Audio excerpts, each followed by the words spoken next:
po sa masayang araw na ito. Sana po bukas ay masaya uli ang araw ko. Sana po sa pagtulog ko ay babantayan niyo po ako, pati po ang Kuya Rex ko, at saka ang mami at daddy ko. Amen. Ako, Kuya Rex, ang iisipin ko yung puro masasaya para masaya rin panaginip ko.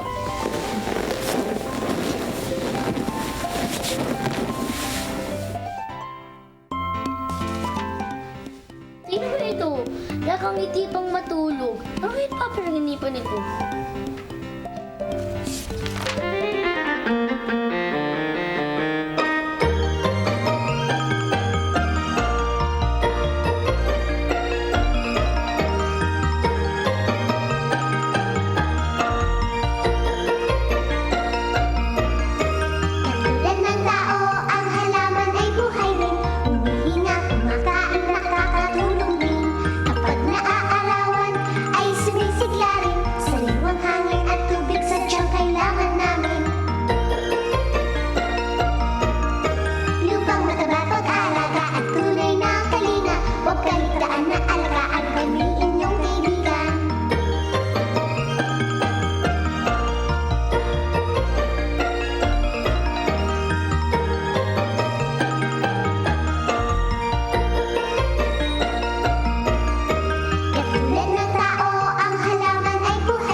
Kinalat na naman ni Ana ang kanyang mga kagamitan.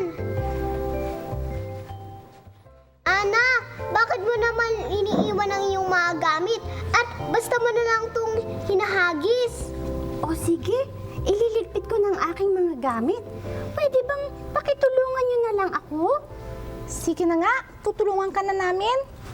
Alam nyo, may alam akong kwento tungkol sa isang batang lalaki na ang pangalan ay Ruben. Hindi niya iniingatan ang kanyang mga gamit, lalo na ang kanyang mga aklat. Ito ang hindi magandang ugali ni Ruben na ikinagalit naman ng diwata ng mga kagamitan. Diwata ng mga kagamitan? Meron ba nun? Aba, oo. Siya ang nagbabantay sa mga gamit, lalong-lalo na sa mga gamit ng mga bata. Isang araw ay biglang nagpakita ang diwata sa harap ni Ruben at siya ay nagulat. Sino ka? Ako ang diwata ng mga kagamitan. Nakita ko na hindi mo iniingatan ang iyong mga gamit. Ano naman kung hindi ko iniingatan? Ganoon. Ngayon malalaman mo kung ano ang nararamdaman ng isang gamit kapag ito ay hindi iniingatan. Ay, naging bag ako. Naku, anong gagawin kung may dumarating ng mga bata? Aray, dahan-dahan naman, baka masira ang zipper ko. Akin ang bag, may hahanapin ako. Aray ko, huwag niyo ako pag-gawan. Ayan, nasira na ang bag. Di bali na, luma na yan eh. Bumili lang tayong bago. Aray, bakit niyo ako hinagis? O ano, alam mo na ngayon ang nararamdaman ng mga gamit? Gusto mo namang matikman ang ginagawa mo sa mga aklat? Gagawin kitang aklat. Huwag na po, alam ko na po ang pagkakamali ko. Magbabago na po ako. At magmula noon, naging maingat na sa gamit si Ruben. Ay, mabuti pa. Palutan natin ng mga aklat para hindi na madumihan. Tama, baka magalit ang diwata ng mga kagamitan kung hindi ninyo iingatan ang inyong mga kagamitan. Tama! At tatandaan namin lagi ang iyong ikinuwento. O sige, ayusin na natin ang ating mga gamit. Ika na. Sige.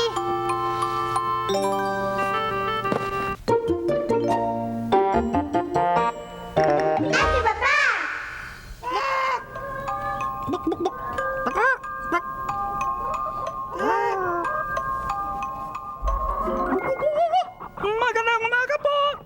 may hatid po kaming telegrama.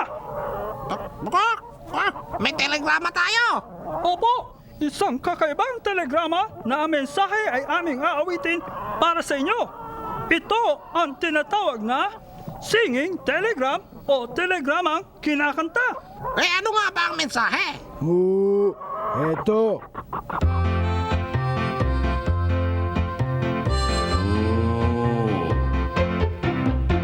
A, B, C, D, E, F, G, H, I, J, K, L, M, N, N, G, O, P, Q, R, S, T, U, V, W, X, Y, Z. Ang alpabetong Filipino, madaling bigkasin, sabayan nyo ako. A, B, C, D, E, F, G, H, I, J, K, L, M, N, N, G, O, P, Q, R, S, T, U, V, W, X, Y, Z.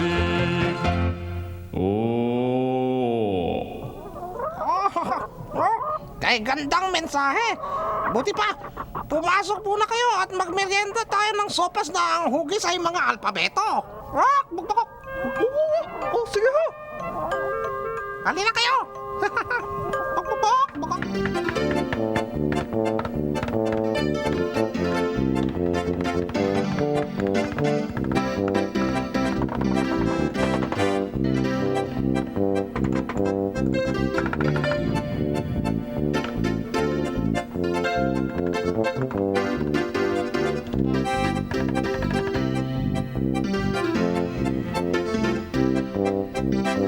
Titik ay.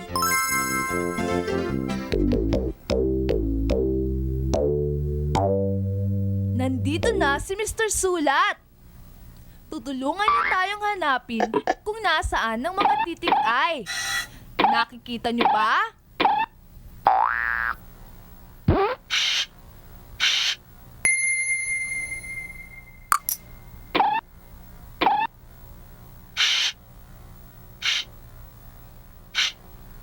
Oh, meron pa ba?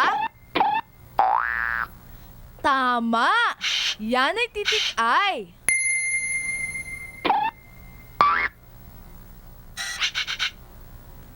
Oo, yan din ay titik ay.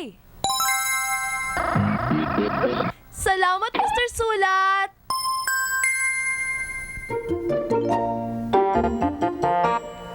Ate Baba!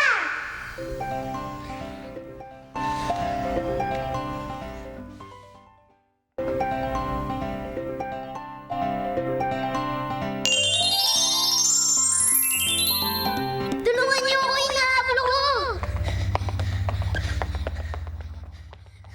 Tulungan niyo ako sa kulolo!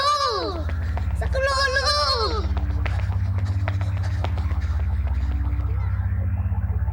Risha! Risha, tulungan mo ako! Ayoko na dito! Kuya Rex! Nakakatakot na ng panaginipan ko. Hinahabol ako ng mga halimaw. Kasi naman, nagbabasa ka ng mga comics na hindi magaganda. Kaya yan, pumapasok sa isip mo yung hindi magaganda. Ano ba na panaginipan mo? Ako, maganda yung napanaginipan ko eh. Yung kumakanta kami ng mga kaibigan ko. At saka naglalaro pa kami. Hindi ka naman kasi nagdadasal eh. At saka dapat mag-iisip ka ng masasayang bagay. Tulad ng pagkain, Laruan! pasyalan, Ako? palaruan. Kapitan Bilang!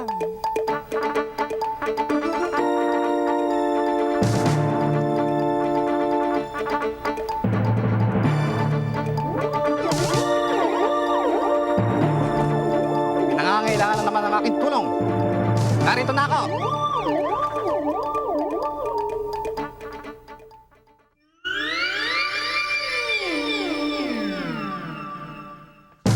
Aba, meron akong nakikita mga batang papunta dito. At mukhang may mahabol sa kanila. Ilang bata kaya itong paparating? Isa, dalawa, tatlo. Tatlong batang humiingat sa katatakbo. Mga bata, bakit kayo tumatakbo? Baka madapa kayo. Naku, Kapitan Bilang, mabuti na lang po at nandito kayo. Kapitan Bilang, meron pong humahabol sa amin. Mabangis na hayop. Kapitan Bilang, tulungan niyo po kami at may humahabol sa amin leon. Ha? May humahabol sa inyong leon? Opo. Marami ba naman ang leon na humahabol sa inyo? Hindi po namin alam kasi tumakbo kami kaagad eh. Kailangan malaman natin kung ilang leon ang humahabol sa inyo. Ayan, papalapit ng mga leon, Kapitan Bilang. Huwag kayong mag-alala. Ako ang bahala sa mga leon yan. Ayan ang 3 leon. 1, 2, 3. Sandali, may nakahanda akong panghuli sa kanila. Ito. Lapit tayong konti.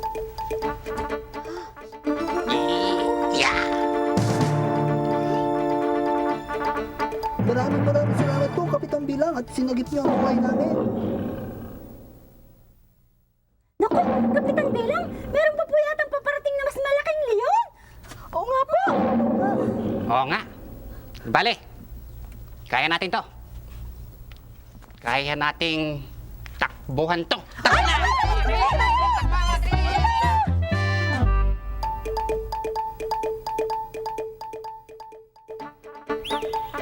Ay, namimingwit ng isda yung bata?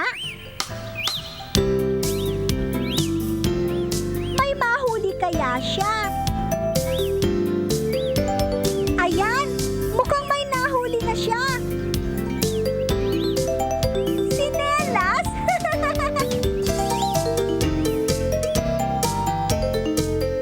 Ay, ano yan?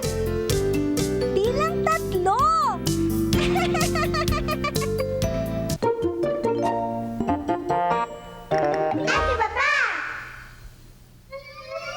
Sulok.